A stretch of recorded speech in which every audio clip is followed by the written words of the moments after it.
30, 35, 40, 45, 50, 45. There goes Davis. Oh, my God. Davis is going to run it all the way back. Auburn's going to win the football game. They give it back now to the 30. They're down to the 20. All the band is out on the field. He's going to go into the end zone. Four-man Alabama rush. Got him. No, they didn't. Oh, my gracious. Yep. How about that?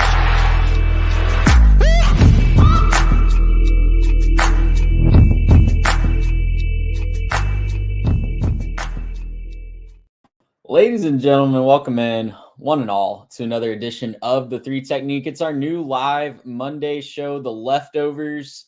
I'm here with Garrett, Turney, and boy, do we have a lot to talk about. If you're new around to this particular edition of The Three Technique, what we do on Monday nights is kind of just take a little second to digest the week that was a little bit more. There's some games that we don't get to talk about on our Saturday night live show. Sometimes we need a couple days to build a little bit more perspective.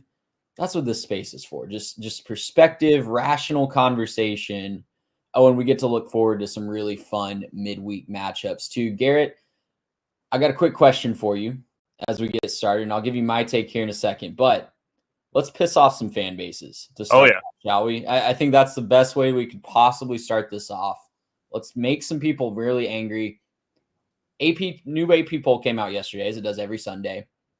Looking at the top 20 as we sit here going into week 3, what is one team that you would bet the farm is not going to make the college football playoff?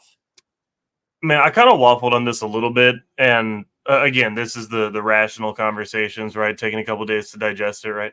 But I kind of waffled on this a little bit. There's a couple that I'm nervous about. There's teams like Michigan who I'm like, but I can't really commit to Michigan not doing it because I know what they have on campus. They got that, kind of winning thing going on. I know they didn't look good against Texas, but they still could do it. They are the defending national champions. You got Utah, maybe losing Cam Rising. Not really sure what they're going to be losing there.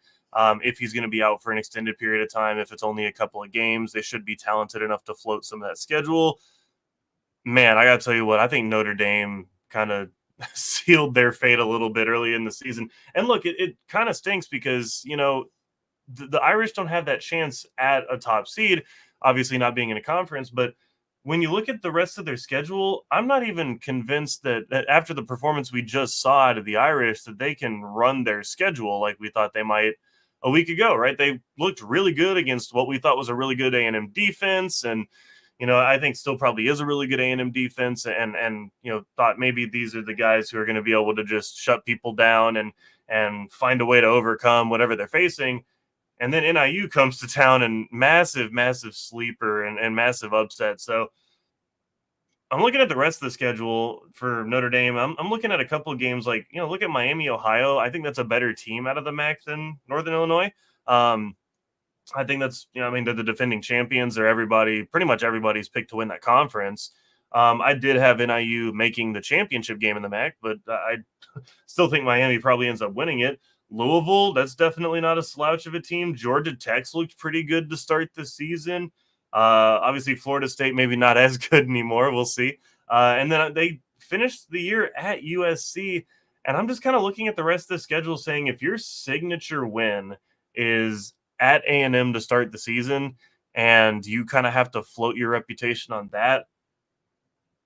I mean, they're going to have to come up with some games at the end of the season that I don't know that they can, especially considering how good a couple of these teams have looked. We'll talk about USC in a little bit, but like some of these teams have looked really, really good on their schedule that we maybe weren't expecting to look as good as they were.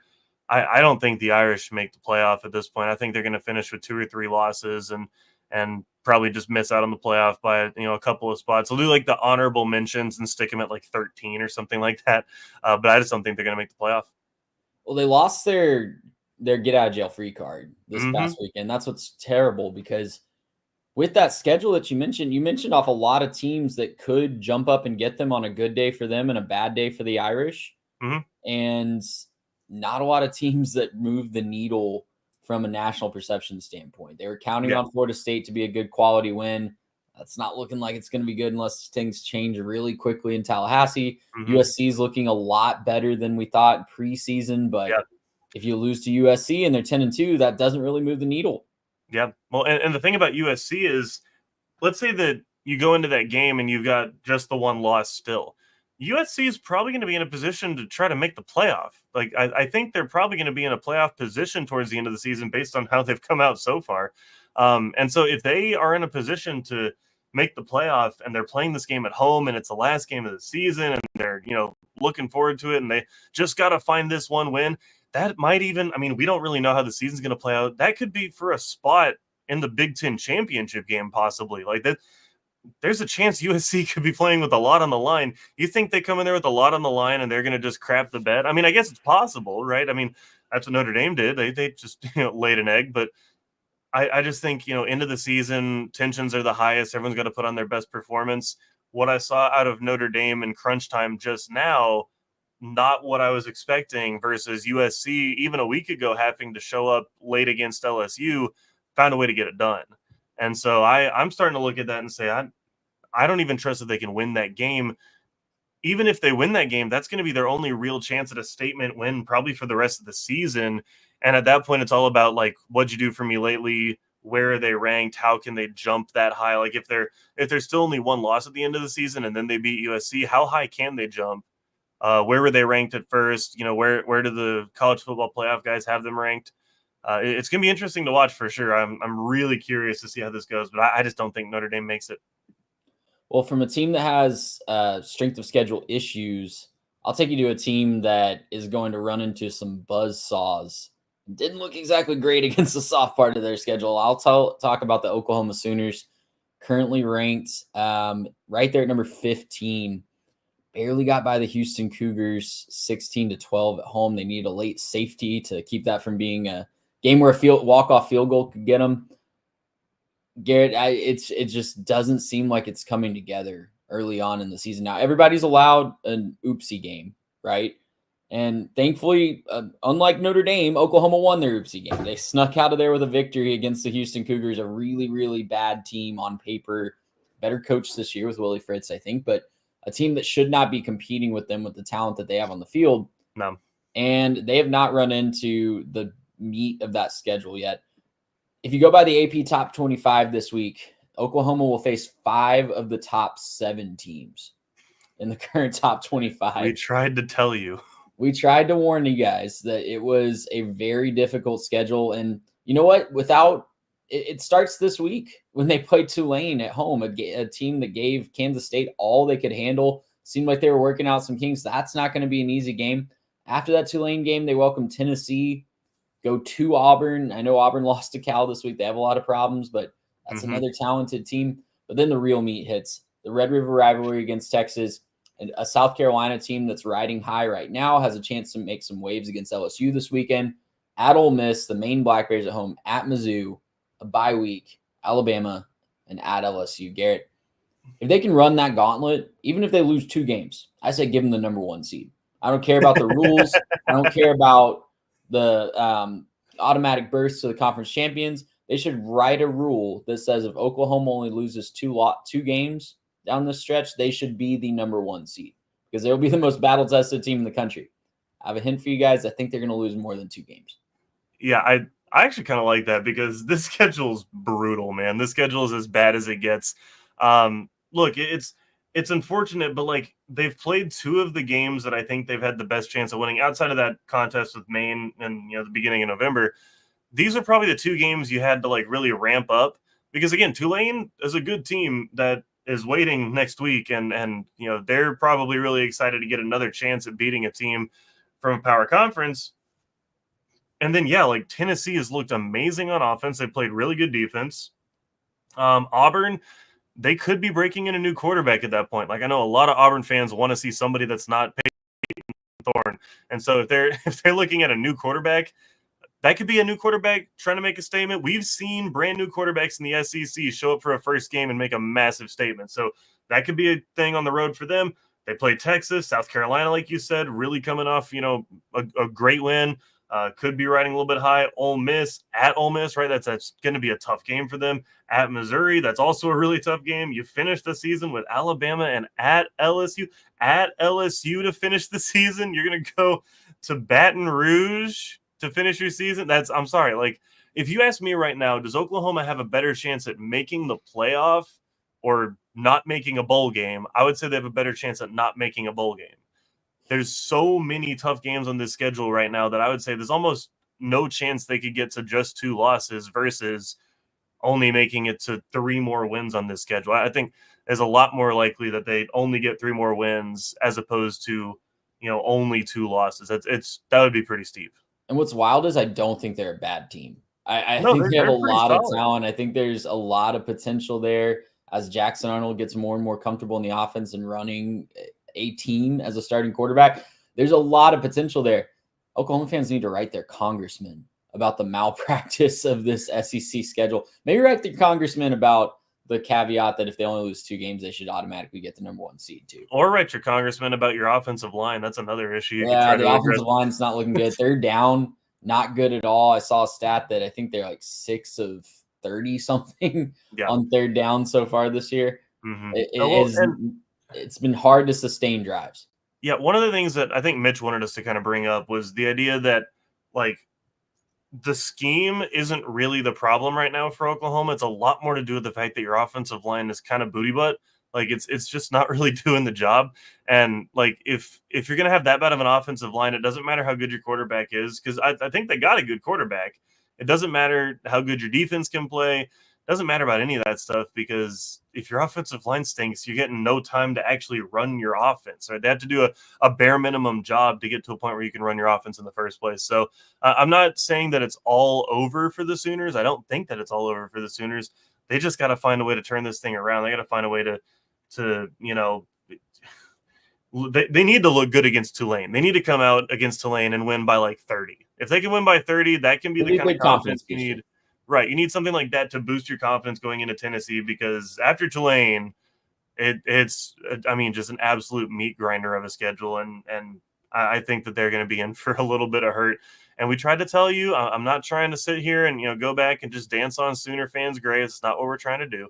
But, like, we tried to tell you in the offseason, like, hey, it might be rough because your schedule kind of stinks. And, whoever it was at the SEC offices that decided to give your rivals down south the easiest possible schedule to enter the SEC with, and you get the exact opposite. Like, I don't know who made that schedule and who hates you at the SEC offices, but you got to go talk to them about it, because this isn't the SEC's fault. This isn't, the other conference members' fault. This is the SEC office's fault for doing this to you. And so, look, you could have had a couple extra games against a Kentucky or a Vanderbilt or something like that, but instead, we're here. This is where we are. Maybe I'm maligning Vanderbilt unfairly. Diego Pavia. Hey, that's an undefeated Vanderbilt team. That is an undefeated Vanderbilt team. Maybe I'm maligning them unfairly, but it's still it's a tough schedule this year after what they put on the field on Saturday. Mm-hmm. Kentucky's absolutely fair game.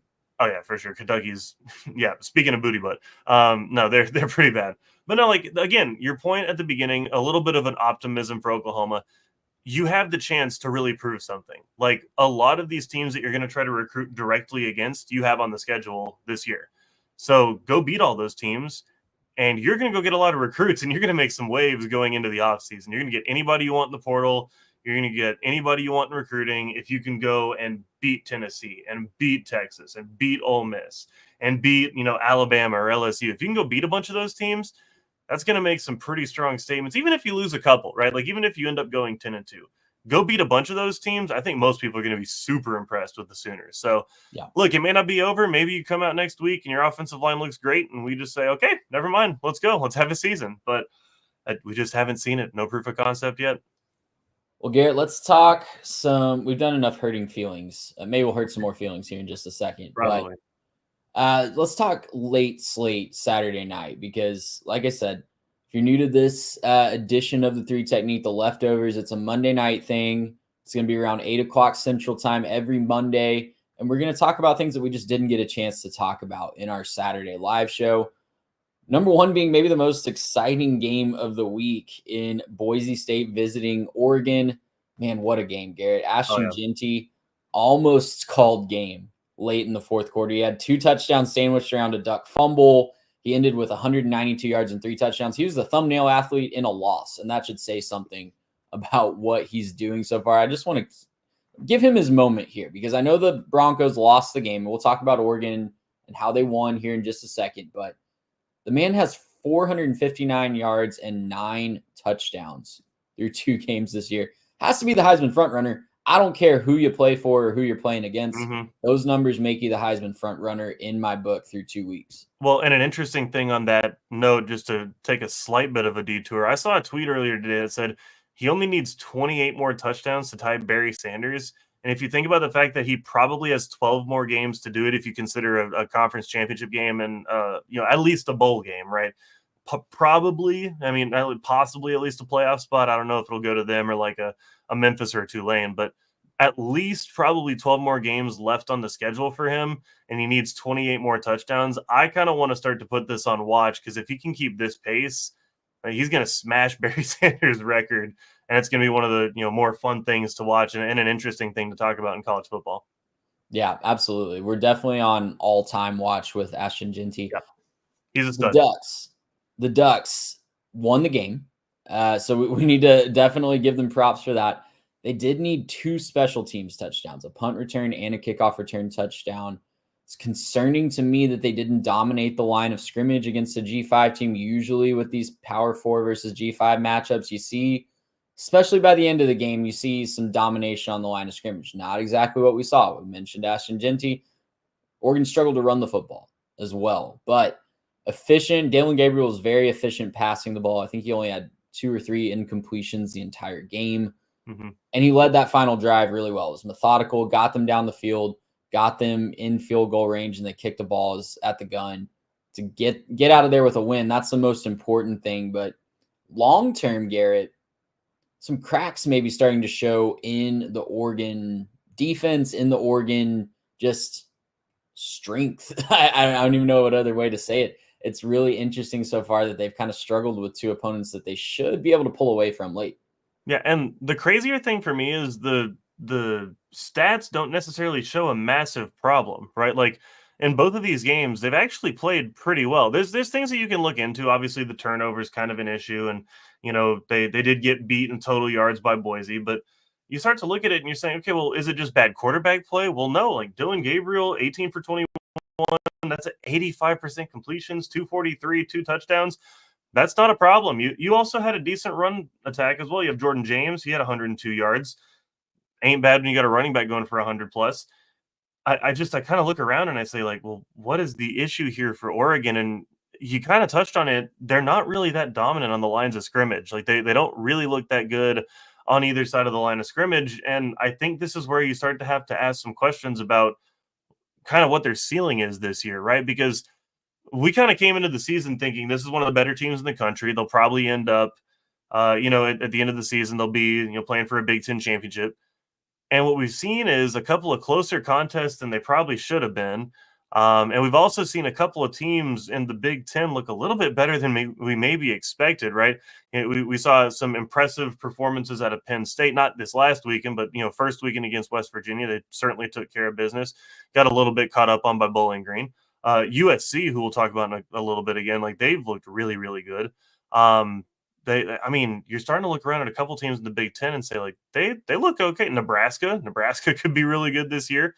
I'm starting to look at this and say, man, like we might be talking about Oregon not making that, possibly not factoring into the playoff spot. The good thing for the Ducks is the schedule is super manageable, right? The schedule is not that bad.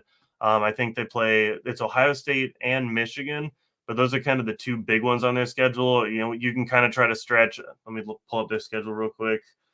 You could kind of maybe try to stretch with a couple of these teams. I know maybe Wisconsin, but they haven't looked very good. I know Michigan State just got a win, but they're probably not good enough to beat Oregon. The Illini with a bigger win over Kansas over the weekend. But, it's not really a tough schedule for the Ducks the rest of the way. And so I don't think that I'm really worried about them not making the playoff, but I'm certainly more concerned about them not making the championship game at this point and maybe resulting in some lower seeding when push comes to shove. So, I'm just a little concerned with the Ducks and the way they've come out. I certainly think they could look better. I don't want to take this as like Boise State's some awful team who you had no business being in the game with. I expected Boise State to look pretty okay in this matchup. Didn't expect it to be 3 points. Expected them to move the ball on the ground, especially. Yeah, and like that's what we kind of expected. But again, like Was Boise State, really, really good in the pass attack? No, not really. They couldn't really throw the football very well, so you can give their DBs credit, at least for Oregon. And you can kind of say, yeah, you got this quarterback who maybe not a lot of people expected to be the starter, but you got him confused, and you definitely shut him down. He had 42% completions and 148 yards, so that's pretty solid. Again, I'm not trying to hate on Oregon because I kind of like the Ducks, and I like what they've got this year. And I still believe they can turn it around. This is why I didn't talk about the Ducks in the opening segment, right? I still think they can turn it around. They got a soft schedule. They shouldn't lose more than 2 games this year. That should still be good enough to make the playoff, right? And even then, I'm still counting that as like, yeah, Michigan, yeah, maybe. I still think they probably beat Michigan after what we saw to Michigan over the weekend. But again, like, this is just coming down to, at the end of the day, like, they haven't looked that good on the lines of scrimmage. They haven't really dominated in the trenches the way you'd expect a team to do. And especially from what we've seen out of Dan Lanning in the past, like, they've been really good on the ground and on the lines of scrimmage, both sides since he's been there. It's a little bit confusing as to why they're in this spot now. Yeah, I'm right there with you. It's an interesting schedule. I'm fascinated by this Oregon State game this week. Mm-hmm. I'm fascinated with, I think we get this and the Apple Cup this weekend. Mm-hmm. And I'm fascinated by both of those games as the 2 left behind teams take on the big brothers of the state that left them for the Big Ten and just left them out to dry. I'm fascinated about those narratives. I don't know that it'll translate to wins for either of those teams, but definitely higher on Oregon State's chances than I was 2 weeks ago based on what they've Oregon's looked okay starting the season. Like, Oregon State's looked decent. They shut out San Diego State. We'll talk about that just a little bit here in a second, but let's talk about the other little brother, Washington State, because they dominated Texas Tech Saturday night. This was maybe one of the most surprising results of the entire week for me. I expected Texas Tech to go up there and compete, but man, Washington State was favored, but they just dominated the Red Raiders. Speaking of winning the line of scrimmage, how about 301 rushing yards for the Cougars against the Red Raiders? Garrett, it's getting ugly for Texas Tech really fast. Week 1, they struggle to put Abilene Christian away. They need a botched 2-point conversion attempt to beat the Crusaders at home in overtime. They get blitzed on the road at Washington State. Now, all of a sudden, FPI is predicting the Red Raiders to go 3-9 with only 2 more wins this year against North Texas and Cincinnati. I kind of scoffed at the Joey McGuire hot seat takes in the offseason, but man, that temperature seems to be rising just a little bit 2 weeks in. Yeah, man. I mean, well, 3-9 will put you on the hot seat if they end up going 3-9 without even ever being on the hot seat. Yeah, there's a good chance.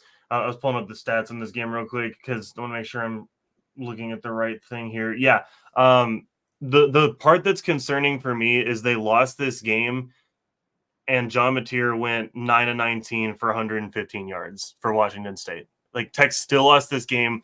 301 rushing yards. They didn't need to throw the ball. They didn't need to. Watching this game live during our live show and a little bit afterwards, like, just Washington State handed the ball off, and it was an automatic 6 or 7 yards every single time. Yeah, and that's super concerning because you should be able to stop the run more effectively than that, more consistently than that. I understand gashes happen, like you'll miss a gap, and then they'll just the other team will block it really well, and all of a sudden there's a running back running up the field. I get that, that's going to happen, but like, you got to more consistently than that be able to fill your gaps and play better defense against the run. And look, man, like, there's no hate for the Red Raiders on this podcast. We all got a soft spot for the Red Raiders. We all think that we like what Joey Mack's doing, but man, like, it's tough to see all of this not come to fruition because I think a lot of us expected it to look a lot better by now.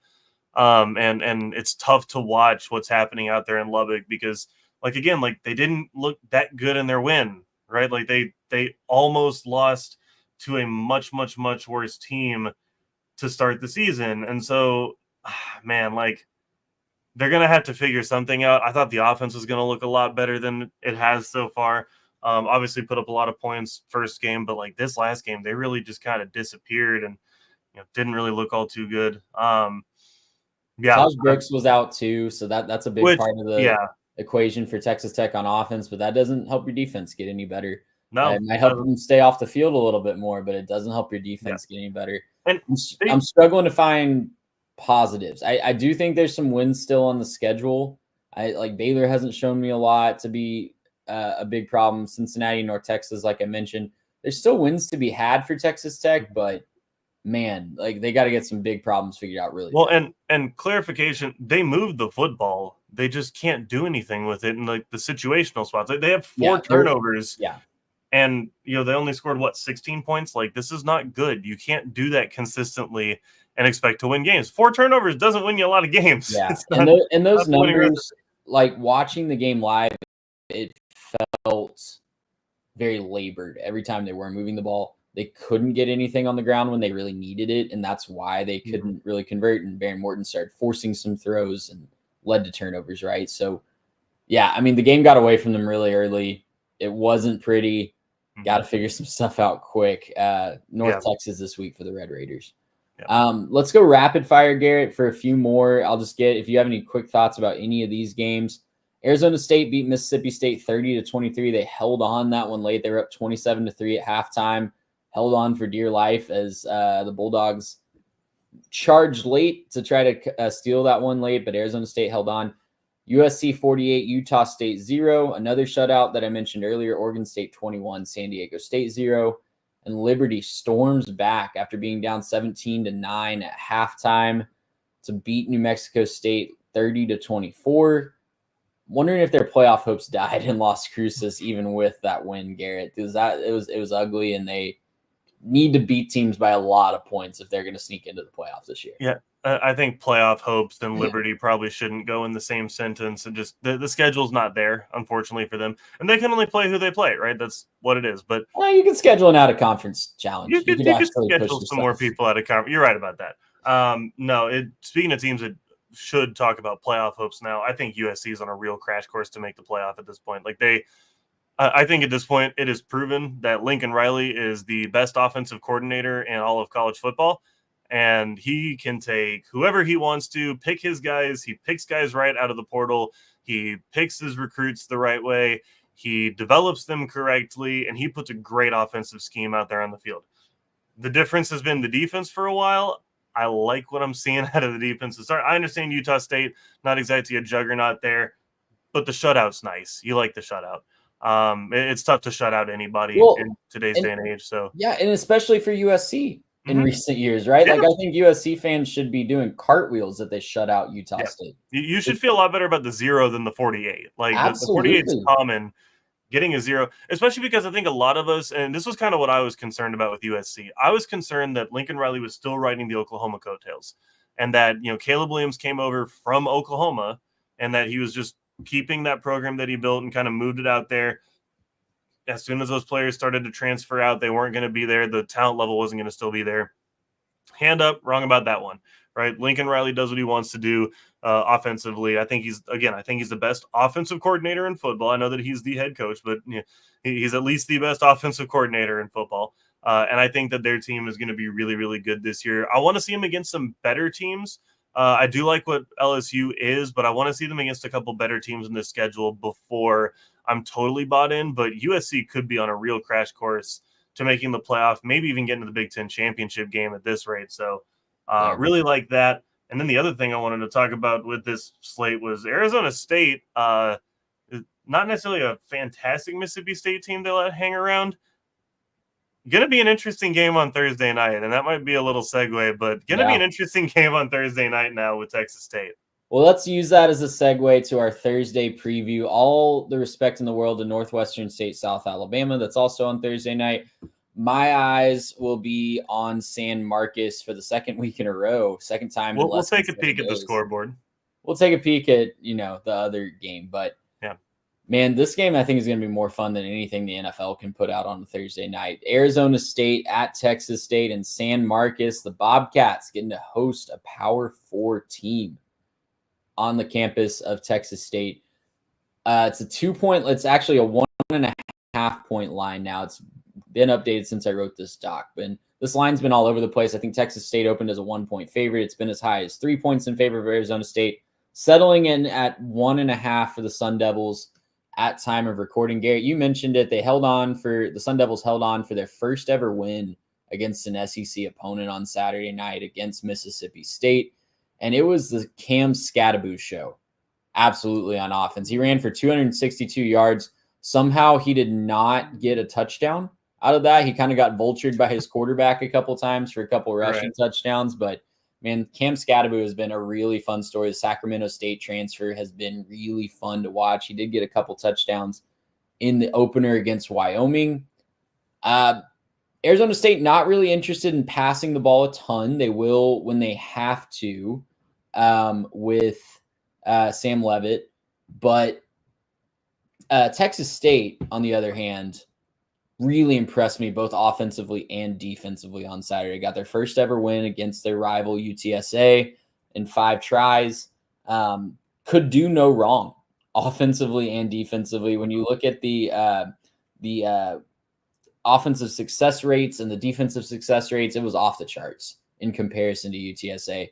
And that was a game that a lot of people expected UTSA to win. So I don't know about you, Garrett. The Vegas over-under is 58.5 right now. So Vegas is expecting some points to be scored. I'm expecting quite a few points to be scored in spite of the defensive efforts that both of these two teams have put out.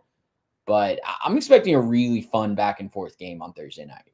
Oh, for sure. And this is going to be one of, I think, probably the better games of the weekend slate. It's not necessarily the best weekend slate that we've ever seen.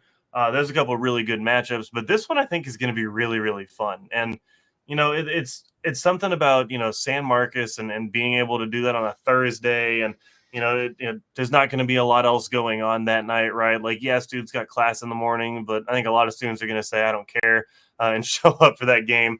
I know I would if I was in college. I would not be showing up to class. They packed the house on Saturday. Mitch and I talked last week about how we weren't sure. Mitch wasn't sure what that environment was going to be. Guys, I know, man. They're going to pack that house. Yeah. They're excited about this team, and that's exactly what they did. And we've talked about it for a little while. Like San Marcos, Texas State, really, really good school, really, really good environment down there. They're kind of a sleeping giant in Texas where like they could show up and start to really get this ball rolling in football once they see this commitment to the program. Right now, like, again, I'm not going to say that they're going to be a playoff contender in the next 5 years, right? I'm not going to say that they're going to be this, constant, threat to win a national championship. They're going to start making the run to the power conference. I'm not saying that, right? But they could really grow this program into something notable and become one of the better G5 programs and really cement themselves if they can get buy-in from the fan base, if they can get kind of constant, crazy environments there. And I think that they're on their way to doing it. And I think a lot of that's going to start with this game on Thursday night. And look, I love what Jordan McLeod's doing. I think he's an awesome quarterback. I think he's, really, really talented. He can kind of do it all. Looking at some of his numbers from this last game, threw for 309, 66% completions, and it also ran for another 30 and I think 4 total touchdowns. Like this kid can do it all.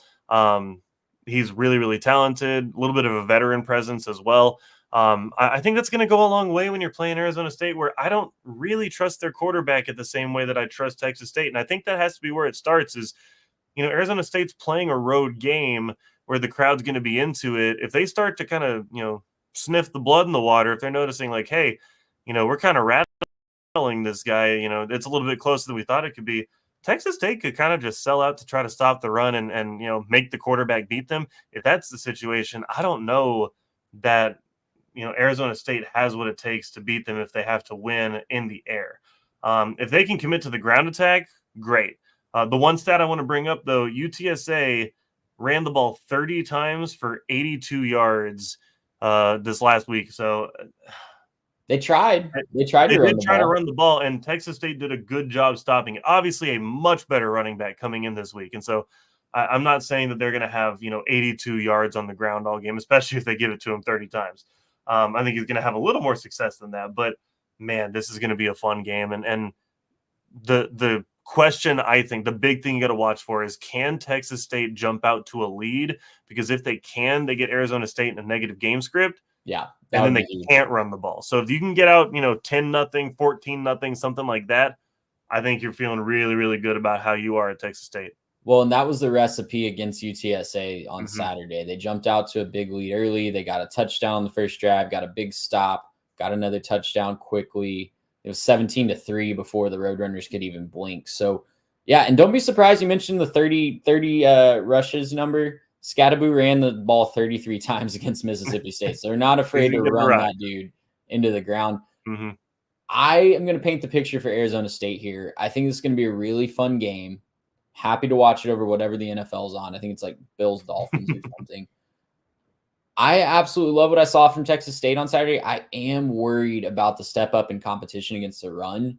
I'm leaning Arizona State minus the points right now. I really wouldn't be surprised at all if Texas State wins this game outright at home. Absolutely wouldn't be surprised. And I think that would springboard their candidacy for a college football playoff spot should they go on to win the Sun Belt. But little worried about the step up in competition. I'm going to take Arizona State cautiously minus 1.5. My wife's not going to like it, a proud Texas State Bobcat alum, but bright things ahead for Texas State when they get to their conference schedule. And Arizona State, Garrett, I think it's time we start maybe talking about them as a dark horse candidate in the Big 12 because they've looked really, really good. Maybe the most surprising team in a positive way in all of college football through 2 weeks.